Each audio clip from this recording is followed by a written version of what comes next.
Okay, now that you've made your first salves, lotion bars are just the next step after salves.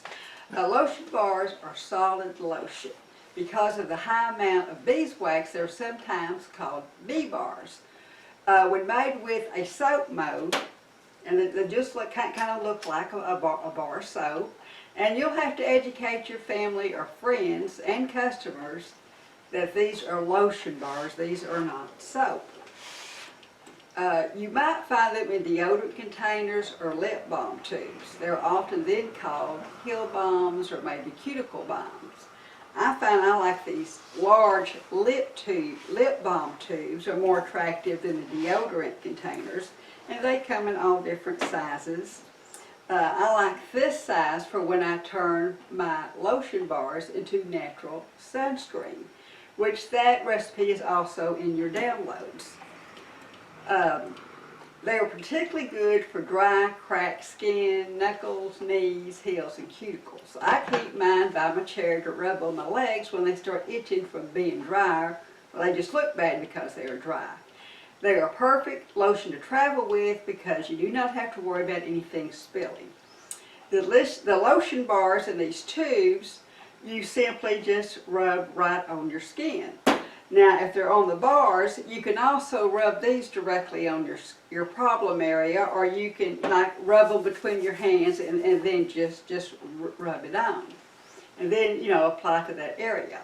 There are countless modes that you can use: soap modes, candy modes, cookie modes, silicone bakery modes. You cannot ever use a solid mode, like a solid mode like this, or like a solid soap mode like this, because you cannot cut it like you do soap. When I made my first lotion bars, I thought this soap mode with faith, hope, and love would just be so perfect. But after I made it, I found out I could not slice it with a knife, dental floss, fishing line, nothing would cut it that it would be nice and neat. I just had to remelt it and then pour it into a mold that had individual cavities. Now, if you just you pour these in here, place them in the refrigerator. When they cool, they'll just pop right out. Now, let's get ready and get our ingredients and supplies ready to make lotion bars. Okay, basically lotion bars are equal amounts of solid fat, beeswax, and liquid oil. Now, weighing the ingredients are always more accurate, but you can certainly use measuring cups. Just use equal amounts of each. Cosmetic grade coloring can be added. I prefer to use infused herbal oils. The infused herbs will give the bars their color. Otherwise, the lotion bars will retain that beautiful color of the beeswax. Now, 1 part beeswax, 1 part shea butter, 1 part of whatever oil you're using. A part can be anything. Now, in this recipe, the parts are going to be 4 ounces. So I have 4 ounces of beeswax, 4 ounces of shea butter, and 4 ounces of grapeseed oil.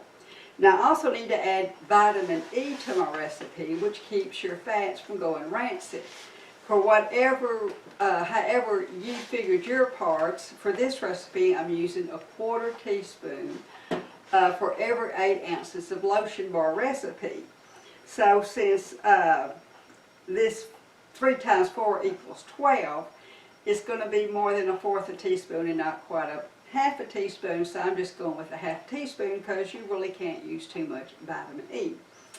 Now, on the essential oils or fragrances, you're using 12 to 30 drops or 1/8 to 1/4 teaspoon per 1 ounce of a lotion bar recipe. Essential oils or fragrances are sold and measured by weight. Some oils are thicker and thinner than others, so we'll measure and weigh differently. Some essential oils and fragrances are more aggressive and stronger than others, so of course you're going to use more or less of those.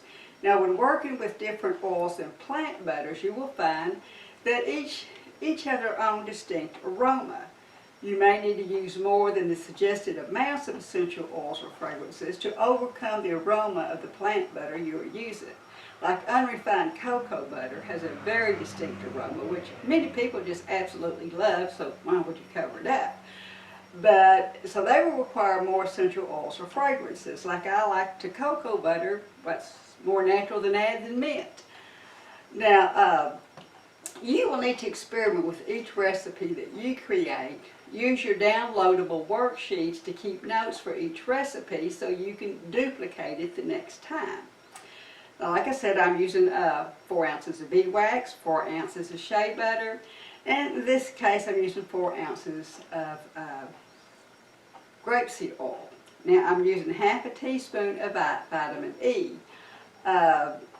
It would fall between what I need, between 1/4 and 1/2 teaspoon, so I'm just going with a larger amount.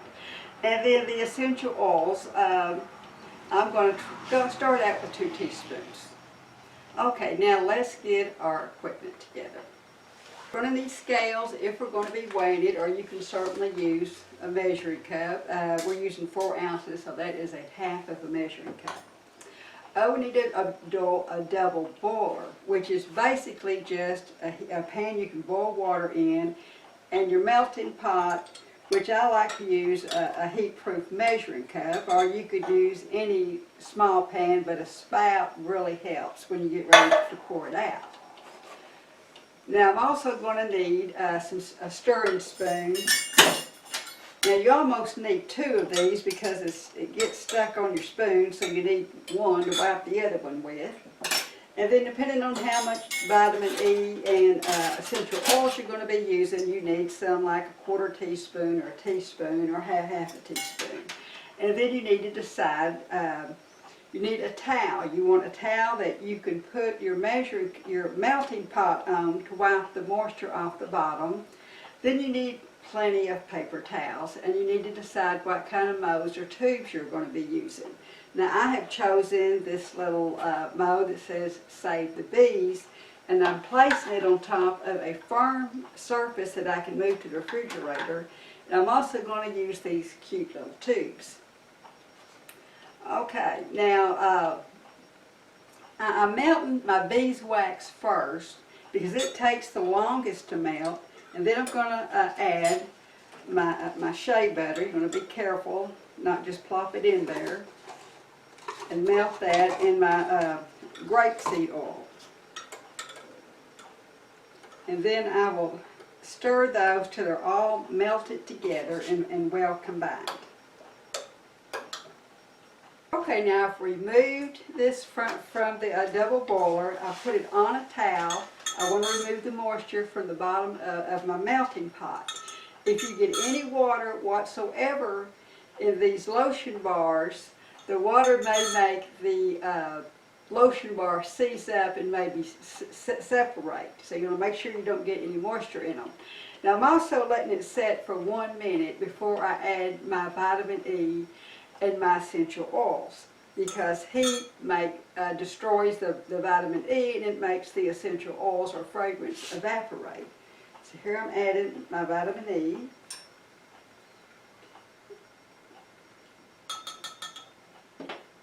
And then I'm going to add my Lang Lang essential oil. Here recently I've really fallen in love with Lang Lang. It's very relaxing. It relaxes tense muscles. Some consider it an aphrodisiac. But I really got where I like that here lately. I want to stir that in real thorough.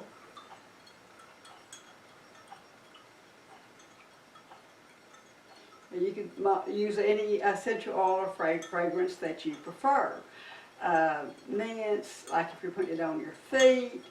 Lavender, if you're just in love with lavender. Basil, there are just so many to choose from. And I think I've got that really mixed in good. I'm going to kind of smell it. I don't know if I can really smell the Lang Lang, so I think I'm going to add another teaspoon to it.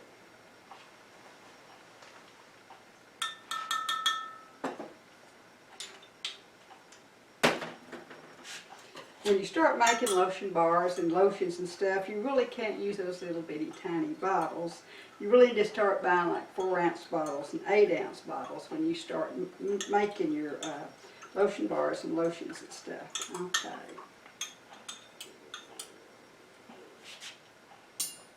Now I'm going to start out pouring them in these little tubes.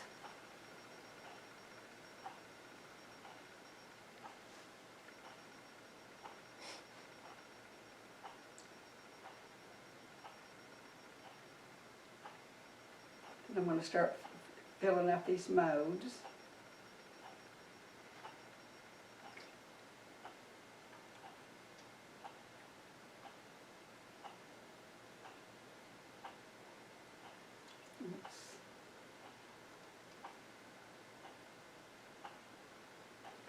And you can see as you're pouring these out, the lotion bar material wants to harden up on your container. Now if it was enough to worry about, I just put it back on my double boiler and melt that down.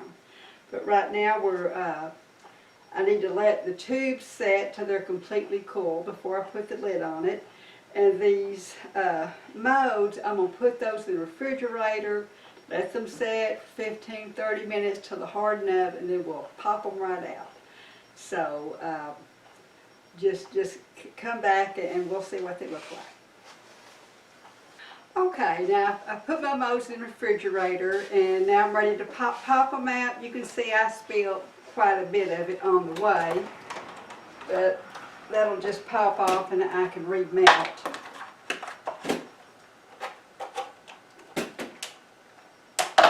And you can see I've got these pretty little bars. Now, when you're doing tubes, they nearly always will make a dent in them or a little dimple. So with some of the body butter that came off of here, I've remelted it, and I'm going to just pour it into these little tubes and just kind of top it off. Now when these are ready to use, you can either maybe get a little cellophane bag,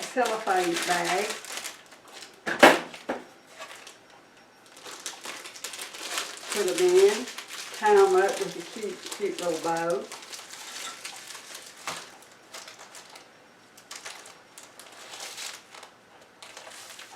Or get maybe a cellophane bag with a Ziploc top.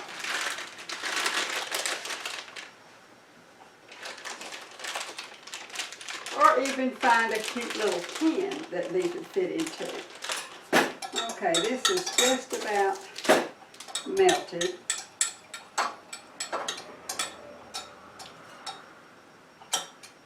You can really smell that lang-lang with this heating. Once more, I'm going to make sure I put my container on this towel. And then I'm going to top off these tubes.